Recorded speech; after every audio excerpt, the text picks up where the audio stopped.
Hello and welcome to the World War Lab channel. Today, we're stepping into a moment that many German soldiers never believed could exist, a moment that shattered years of propaganda and forced them to confront a reality far stranger than anything they've been told. What you are about to hear is not a story of battles or bombs, but of disbelief, confusion, and a world that refused to behave the way war said it should. June 4th, 1943, Norfolk Naval Base, Virginia. Petty Officer Hermann Becker tightened his grip on the ship's railing as he made his way down the gangplank, his legs still weak after 14 days at sea crossing the Atlantic. Through the thin morning mist, he saw a scene that directly contradicted 3 years of Nazi propaganda. American dock workers, both white and black, worked side by side, operating machines that looked as if they belonged to a future century. Women in coveralls controlled massive cranes with calm precision. Children stood near the gates, selling newspapers. No one ran at the sight of enemy uniforms. No one panicked. "They're insane.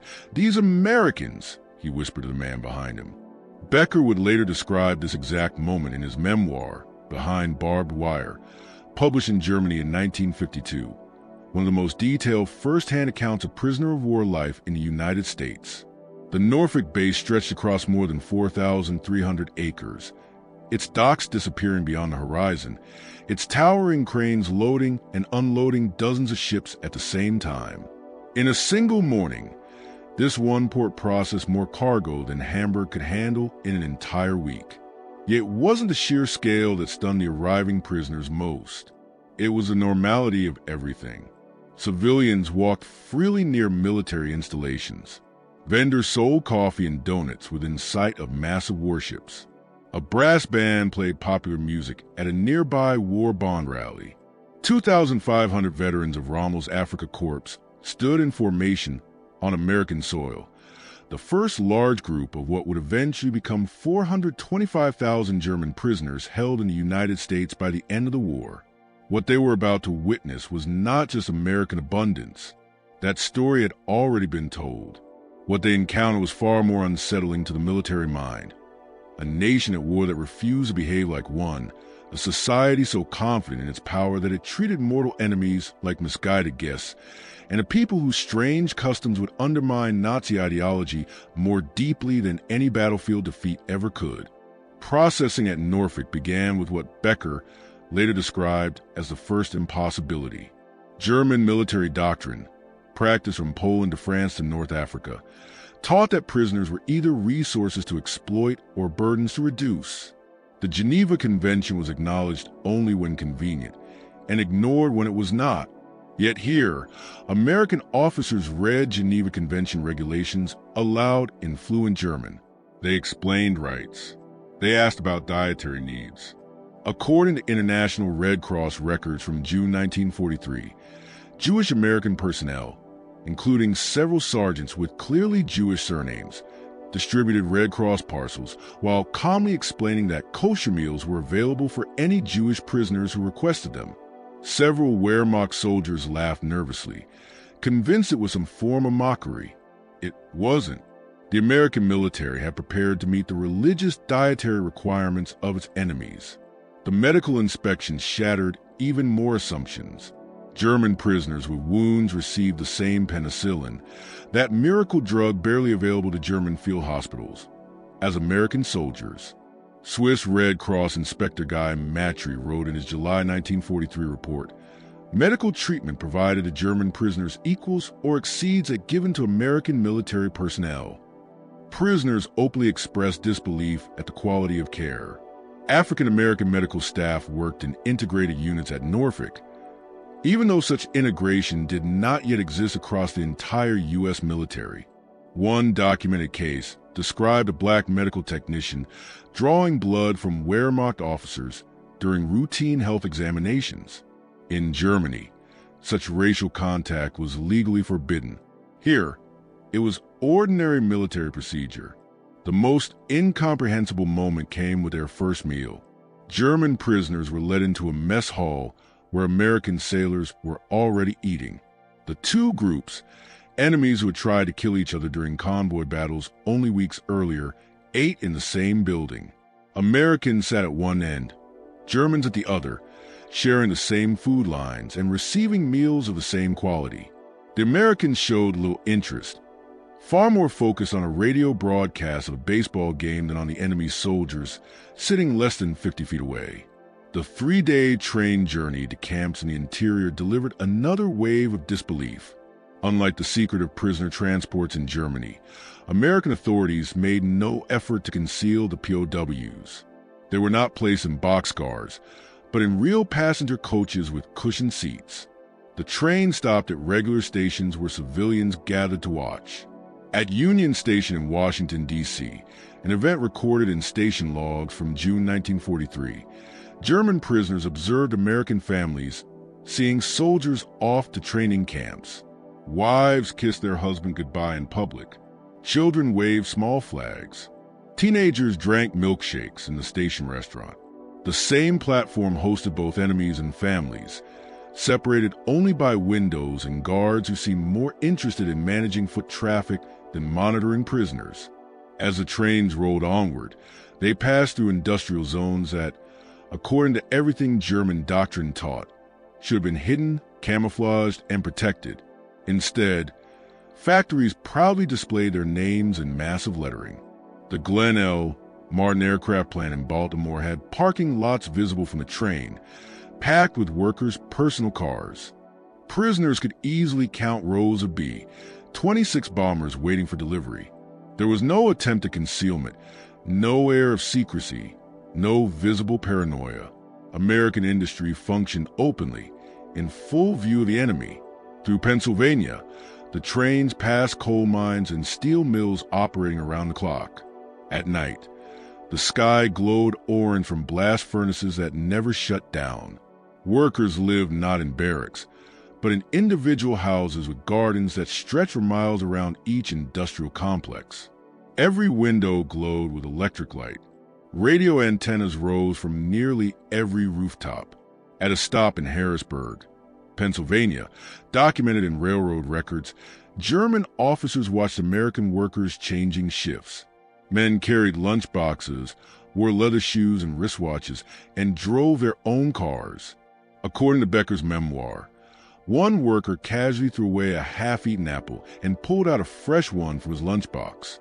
That simple act of waste shocked officers who watched their own soldiers fight over scraps of food in North Africa.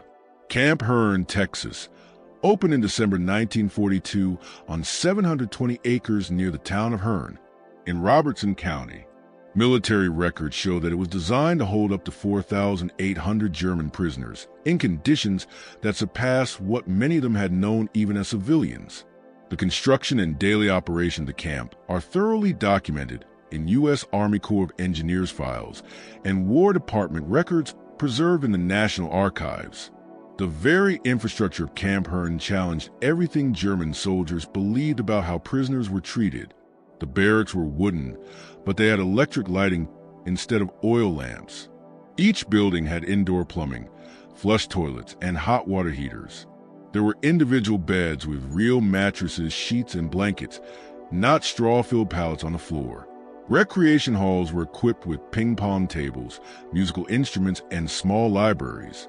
Swiss Red Cross Inspector Emil Sandstrom wrote in his August 1943 report, "Conditions at Camp Hearn exceed not only the requirements of the Geneva Convention, but also surpass the living conditions many of these men experienced in Germany." The camp commander, Lieutenant Colonel Cecil Stiles, whose service record remains preserved in military archives, addressed the arriving prisoners in fluent German. He had studied the language at university before the war.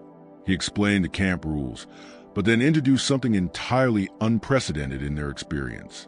The prisoners would largely govern themselves inside the compounds. They would elect spokesmen, organize their own activities, and manage their internal schedules within a framework of military regulations. To men raised in a rigid authoritarian system, self-governance for captured enemies sounded either like a sign of weakness or a carefully designed trap.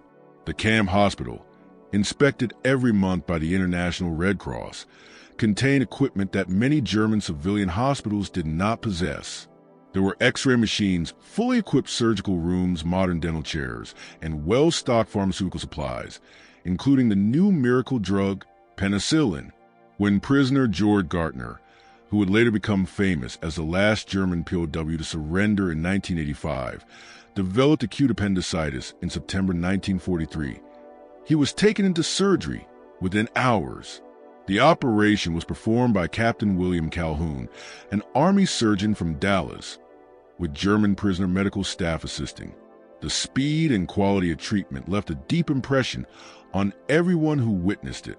Nothing, however, prepared the prisoners for the camp canteen. It was a small store where they could buy goods using scrip earned from voluntary labor. Cigarettes, chocolate, soap, writing materials, musical instruments, and art supplies were all available. The War Department authorized these sales, as documented in Quartermaster Corps records, believing that small comforts would maintain morale and reduce escape attempts. The idea that enemy prisoners could shop, choose what they wanted, and enjoy anything beyond mere survival completely disrupted traditional military thinking. By September 1943, severe labor shortages across Texas led to the widespread use of prisoner labor. The War Manpower Commission, working with the Provost Marshal General's office, authorized German POWs to work in agriculture and non-military industries. Prisoners earned 80 cents per day in canteen scrip, the same base pay as American privates. Detailed records of these programs survive in National Archives Record Group 389. At the King Ranch near Kingsville, Texas, German prisoners encountered American agriculture on a scale that defied European comprehension. The ranch covered 825,000 acres, larger than the entire state of Rhode Island.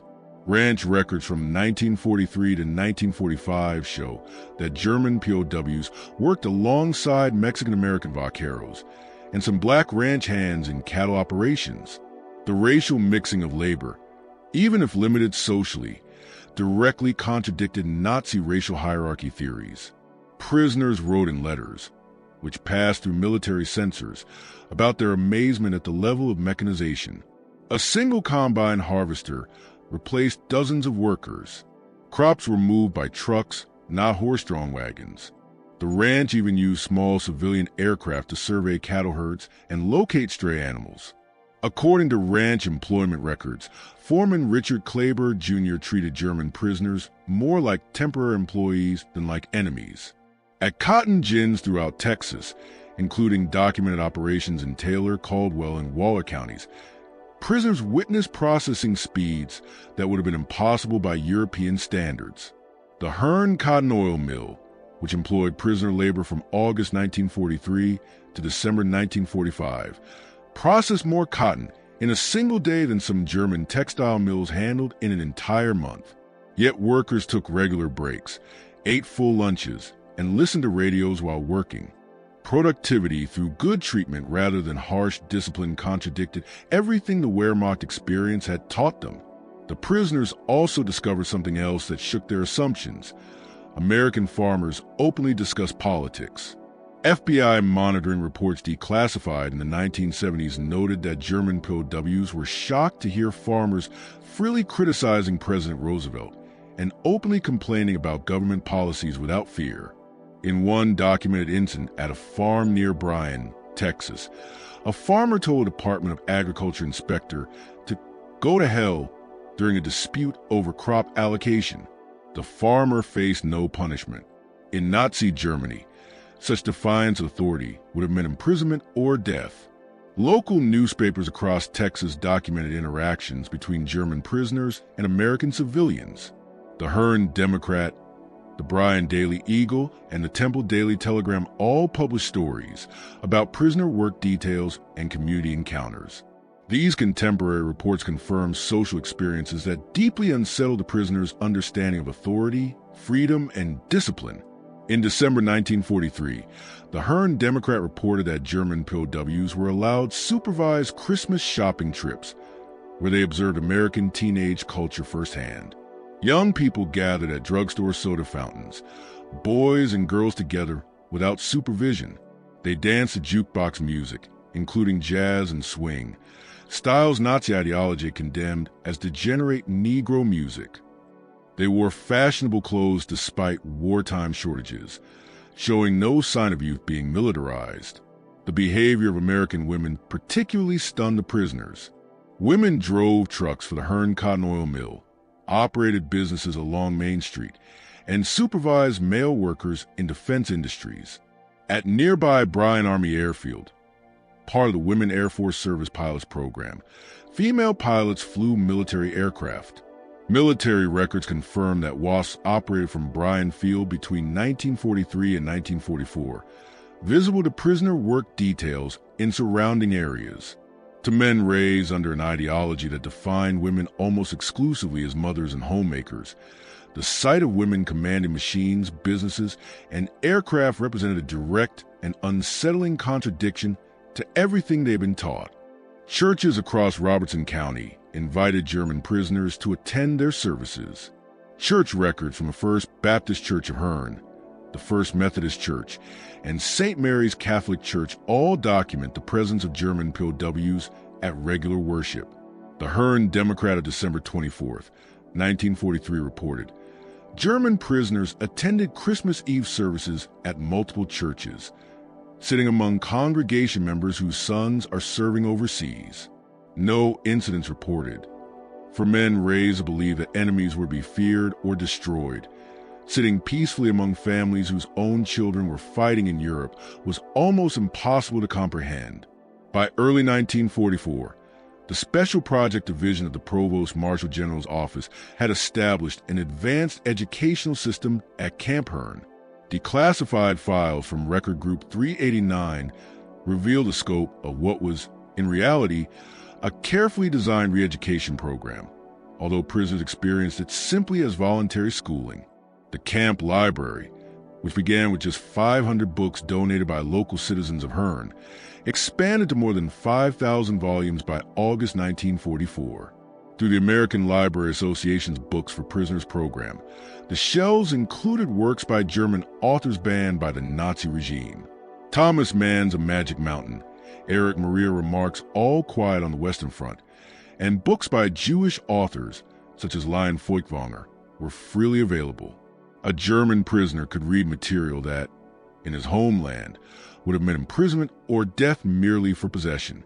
Sam Houston State Teachers College, known today as Sam Houston State University, provided correspondence courses to the camp.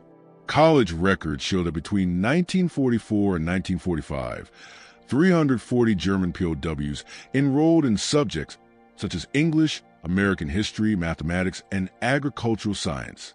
Professors from the college visited Camp Hearn each month to conduct lectures, administer examinations, and supervise academic progress.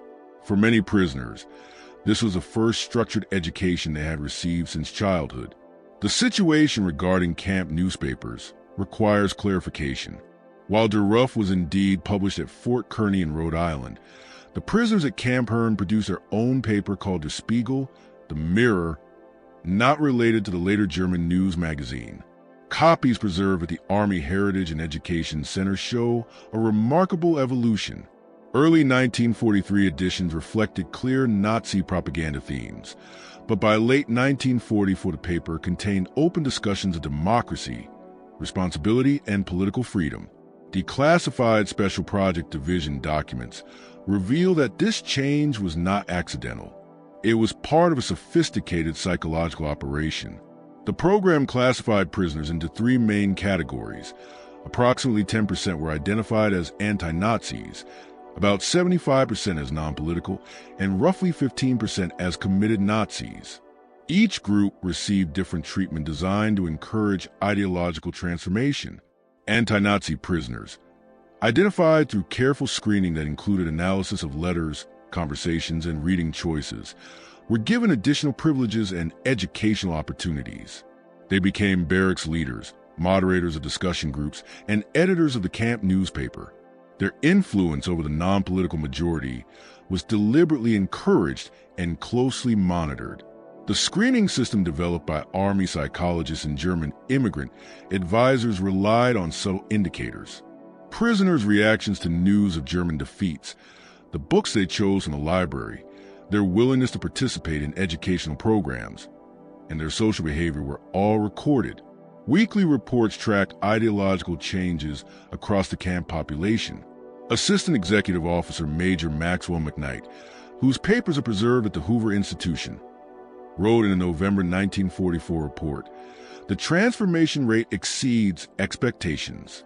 Approximately 60% of non-political prisoners show measurable movement toward democratic ideals after 6 months of exposure to American society and targeted education. Working in American industrial facilities exposed prisoners to levels of abundance that felt almost like mockery when compared to German scarcity. At the Alcoa aluminum plant in Rockdale, Texas, where POWs worked from September 1943 onward, employees discarded more aluminum scrap in a single day than German aircraft factories could obtain in an entire week.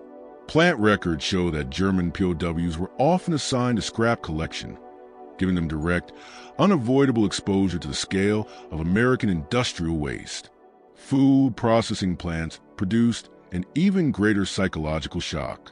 At the Stokely Brothers Cannery in Cameron, Texas, verified through Milam County historical records as employing prisoners from Camp Hearn, perfectly edible produce was destroyed for minor cosmetic imperfections. Tomatoes that were slightly underripe, corn with irregular kernels, beans with small blemishes, all were discarded while civilians in Germany were facing hunger and starvation. In a letter preserved in Red Cross archives, POW Corporal Friedrich Muller wrote, "Today we destroyed hundreds of pounds of fruit because it did not meet canning standards. Fruit that would be treasure in Germany is garbage here." The American supervisor apologized to us for the waste, not understanding that he was apologizing for an abundance we cannot imagine. Christmas 1943 at Camp Hearn is extensively documented in local newspapers, Red Cross reports, and military records. The entire town of Hearn, with a population of just 2,000, mobilized to ensure that enemy prisoners would experience a proper Christmas celebration. This response toward captured enemies contradicted everything German soldiers believed about wartime behavior. On December 23, 1943, the Hearn Democrat published a complete list of donations. Local churches collected 4,800 individual gift packages. Schools contributed handmade cards and decorations. American Legion Post 164, composed of World War I veterans who had once fought German soldiers, donated cigarettes, candy, and sports equipment to their current enemies. The Lions Club provided musical instruments. The Garden Club decorated the camp with holly and evergreen branches. The camp's Christmas tree, photographed in the newspaper, stood nearly 30 feet tall in the main compound, decorated with electric lights that burned continuously. Quartermaster records show that the camp used more electricity for Christmas decorations than most German villages had available for all purposes combined. Such an electrical display would have been unimaginable even in peacetime Germany. Local churches performed Christmas concerts in German for the prisoners. The First Methodist Church choir learned German carols phonetically so they could sing them correctly. Mrs. Sarah Patterson, the choir director whose own son was serving with American forces in Italy, led the performance. The emotional contradiction was overwhelming for many of the prisoners. American mothers were singing to enemy soldiers while their sons were fighting and dying against Germans on distant battlefields. Guard reports noted that several prisoners broke down during the service, unable to reconcile what they were witnessing. According to quartermaster records, the Christmas feast menu was preserved in full detail. Each man received roast turkey, nearly 1 pound per person, along with ham, candied sweet potatoes, green beans, cornbread stuffing, cranberry sauce, mince pie, apple pie ice cream, beer for enlisted men, and California wine for officers. The total meal amounted to approximately 5,000 calories per person. At the same time, German civilians, when rations were available at all, survived on roughly 1,200 calories a day. The contrast was not just physical, it was psychological, and it cut deeply into everything the prisoners had been taught to believe. Working in Texas also exposed German POWs to American racial realities that contradicted both Nazi propaganda and the simplified image of America many Europeans held. The reality documented in military reports and local newspapers was more complex than either side's narrative. At Camp Hearn, black soldiers from the 359th Infantry Regiment occasionally served as guards. German prisoners, shaped by Nazi racial ideology, suddenly found themselves required to obey orders given by black Americans. Several requested transfers rather than submit to black authority. All such requests were denied. In a December 1943 report, Lieutenant Colonel Stiles wrote, "German prisoner objections to Negro guards are noted and ignored." At the same time, the prisoners witnessed the painful contradictions of American segregation. They could eat in restaurants in Hearn that refused to serve the very black soldiers guarding them. They could attend movie theaters where their guards were not allowed to sit in the main seating area. In certain social contexts, German enemies enjoyed freedoms denied to American citizens solely because of their skin color. This paradox, being treated better than some Americans while being prisoners of war, shattered any simple ideological framework the Germans still held. At agricultural work sites, documented in Farm Security Administration records, prisoners worked beside Mexican-American and black laborers. The efficiency of mixed-race crews, focus on productivity rather than racial identity, directly challenged Nazi theories that racial purity was a foundation of strength. German POWs picked cotton next to black workers who often outperformed them, undermining deeply rooted assumptions of superiority. Reality contradicted doctrine on a daily basis. 3 well-documented personal stories illustrate how profoundly these experiences transformed many German prisoners. Hermann Butcher arrived at Camp Hearn in June 1943 as a committed Nazi. His memoir describes a slow collapse of belief through countless small observations. The turning point came at Christmas in 1943, when the citizens of Hearn gave gifts to enemy prisoners. He wrote, "These people, whose sons we had tried to kill, gave us presents. Their kindness was not weakness. It was strength. It was the confidence of victors who already knew they had won, not just the war, but the peace that would follow." Butcher emigrated to the United States in 1953, became a citizen in 1958, and worked as an engineer for General Motors until his retirement. George Gartner escaped from Camp Deming, New Mexico, in September 1945 and lived under the assumed name Dennis Wiles for 40 years. Rather than fleeing the country, he chose to remain in America illegally. He married an American woman, raised children, and worked as a tennis instructor in California. When he finally surrendered in 1985 for a television documentary, he had lived longer as an American than he ever had as a German. His story, recorded in his autobiography Hitler's Last Soldier in America, stands as one of the most striking validations of the transformative power of American society. Reinhold Peel escaped from Camp Washington, Illinois, in 1945, not because of mistreatment, but out of boredom and curiosity about American life. According to his memoir, Enemies Are Human, he lived illegally in Chicago for 7 years, working in bookstores and marrying an American woman before voluntarily surrendering in 1953. An FBI investigation concluded that he had committed no crimes beyond illegal entry. He received American citizenship in 1959 and later became a successful businessman, eventually sponsoring other German immigrants. The German POW experience varied across more than 500 camps in the United States, but certain patterns appeared again and again. Camp Alva, Oklahoma, specialized in agricultural training. Department of Agriculture records show that German prisoners managed a 200-acre demonstration farm using American farming methods. They learned mechanical cultivation, crop rotation, soil conservation, and hybrid seed development. These skills later proved invaluable when many of them returned to a devastated post-war Germany.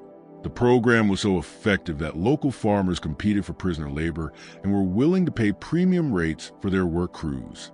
Camp Concordia, Kansas, became famous for its art program. German prisoners created murals that still exist in the Cloud County Courthouse and several other local buildings. The Camp Orchestra, equipped with instruments donated by Kansas communities, performed concerts for civilian audiences. The Concordia Blade newspaper reviewed these performances favorably, praising professional quality of musicians who were technically enemy soldiers. Artwork produced by prisoners later became part of permanent collections in Kansas museums. Camp Trinidad, Colorado, faced extreme environmental conditions, with winter temperatures dropping to minus 20 degrees Fahrenheit. Quartermaster records show that the Army issued German POWs Arctic-grade clothing, provided insulated barracks, and increased winter rations to 4,000 calories per day. Swiss Red Cross Inspector André Poncet wrote in February 1944, German prisoners at Trinidad received better winter provisions than Wehrmacht troops on the Eastern Front, according to prisoners' own admissions. Perhaps nothing stunned the German military mindset more than America's openness with information. Prisoners had access to American newspapers that criticized the war effort, exposed reduction problems, and discussed strategic failures openly. The Special Project Division deliberately provided diverse news sources, knowing that exposure to a free press would undermine totalitarian thinking. Radios and recreation halls broadcast programs that openly criticized military leadership. Comedians such as Bob Hope mocked generals and politicians in front of national audiences. To men raised in a system where criticism of authority meant imprisonment or death, hearing leaders ridiculed for entertainment was not merely strange. It was revolutionary. Journalists like Edward R. Murrow openly questioned military strategies. Congress debated military funding in public sessions, with dissenting opinions broadcast nationwide. All of this was visible and accessible to enemy prisoners. The 1944 presidential election campaign, observed from inside the camps, appeared to German military minds almost like democratic suicide. President Roosevelt faced a serious challenge from Thomas Dewey in the middle of a global war. Republicans openly criticized the management of the conflict. Newspapers printed opposition arguments. Political cartoons mocked the commander-in-chief. And yet the war effort not only continued, it grew stronger. This demonstration that democracy gains strength through disagreement rather than collapsing because of it fundamentally shattered authoritarian assumptions. International Red Cross inspection reports preserved in the ICRC archives in Geneva consistently rated American prisoner camps above requirements of the Geneva Convention. These neutral assessments provide critical verification of camp conditions. Inspector Guy Matreau wrote in his comprehensive August 1944 report, American camps exceed treaty requirements in all categories. Food rations equal or surpass those of American military personnel. Medical care is equivalent to that found in American military hospitals. Educational and recreational opportunities exceed those available in many American military training facilities. Specific inspection findings from Camp Hearn included daily caloric intake between 3,300 and 3,800 calories, while the Geneva Convention required only 2,000. Living space averaged 40 square feet per man, compared to the required 27. Medical staffing stood at 1 doctor per 500 prisoners, while the convention required only 1 per 1,000.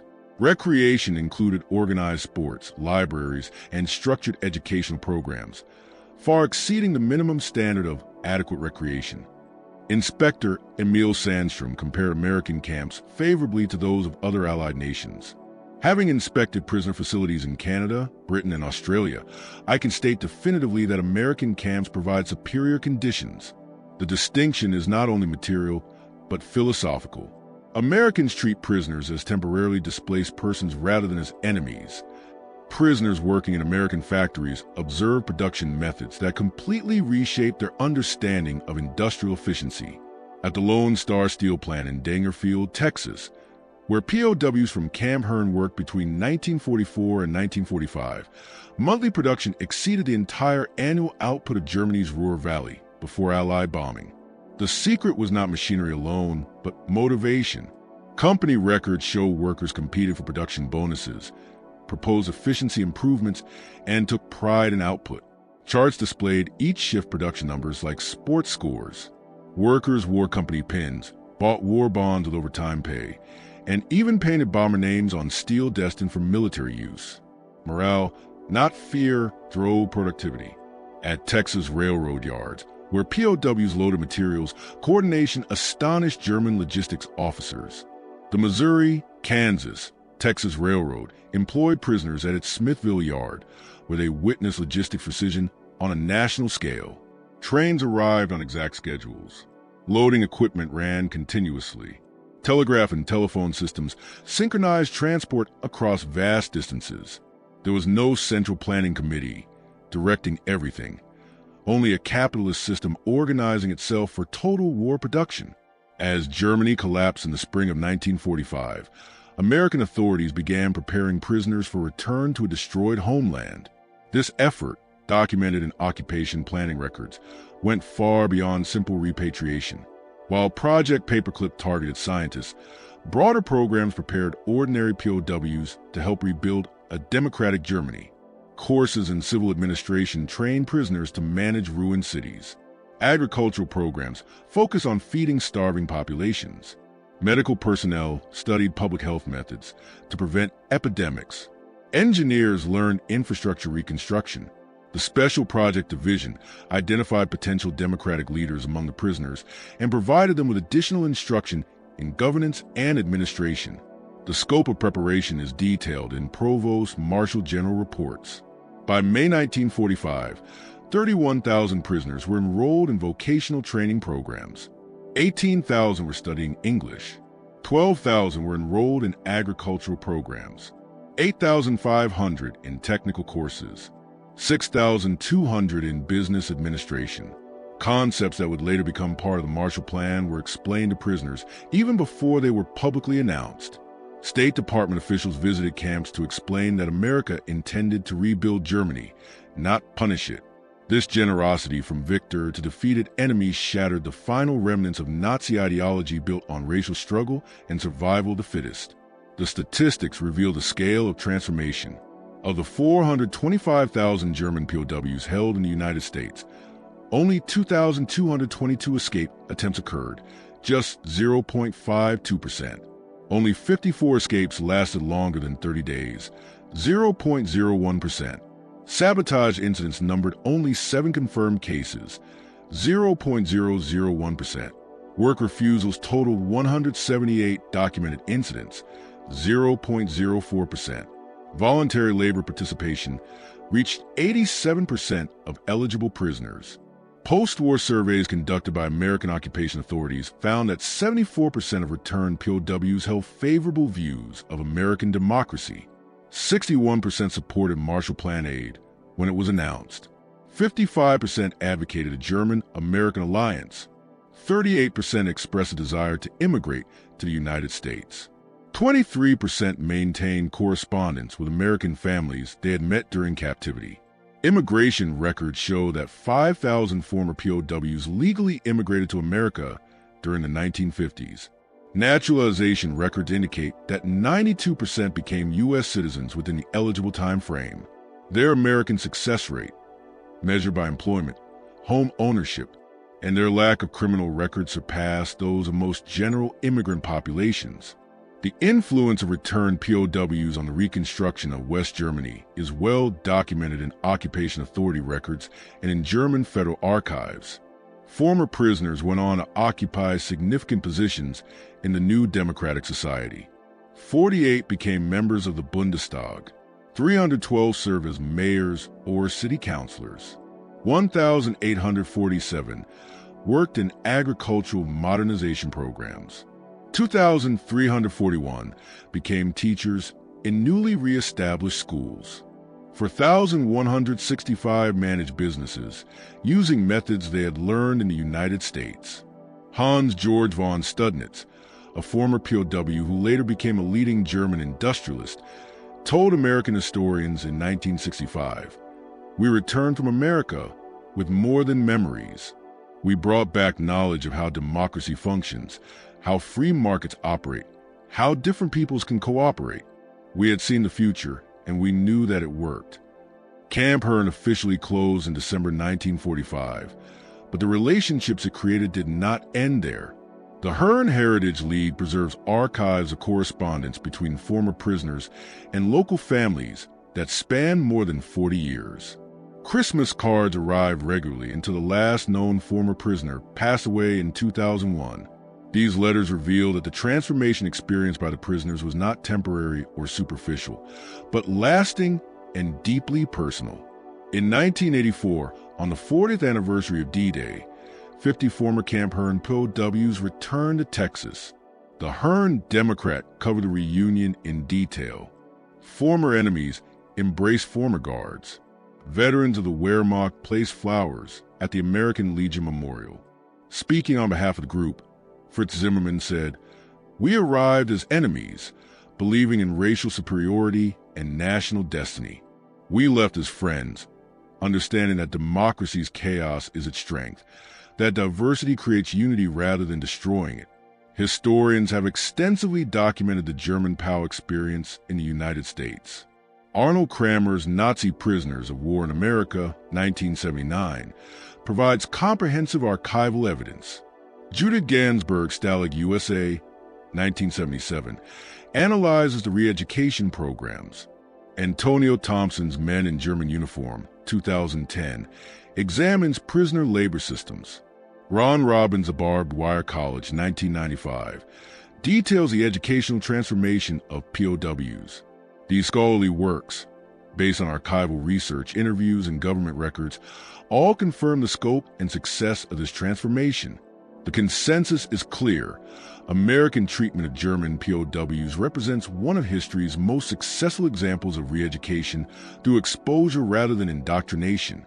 The German prisoners who arrived in America between 1943 and 1946 witnessed scenes that seemed impossible according to everything their worldview had taught them. Every casual freedom, every small kindness, every act of puzzling generosity accumulated into a slow but powerful ideological transformation. They had expected to find a weak and divided nation. Instead, they discovered society so confident in its strength that it could afford mercy towards enemies. The transformation was not achieved through propaganda, but through reality.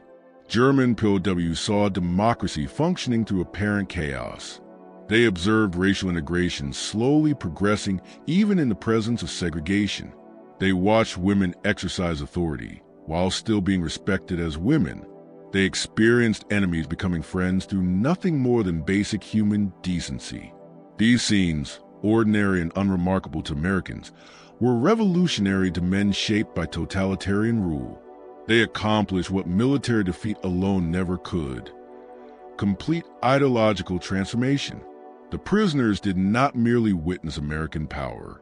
They experienced American values. They did not simply observe democracy. They participated in it. America's greatest victory was not won on distant battlefields, but inside prison camps, where enemies became advocates through the simple act of witnessing everyday American life. The scenes that stunned them were unusual only to eyes trained by tyranny. To Americans, they were simply life itself, messy, imperfect, and free. The German POWs came expecting to find enemies. Instead, they found reflections of what they themselves could become. Those extraordinary encounters changed not only individual lives, but the direction of nations. Within their stunned observations lay the foundations of the Atlantic Alliance, the Marshall Plan, and the democratic reconstruction of Europe.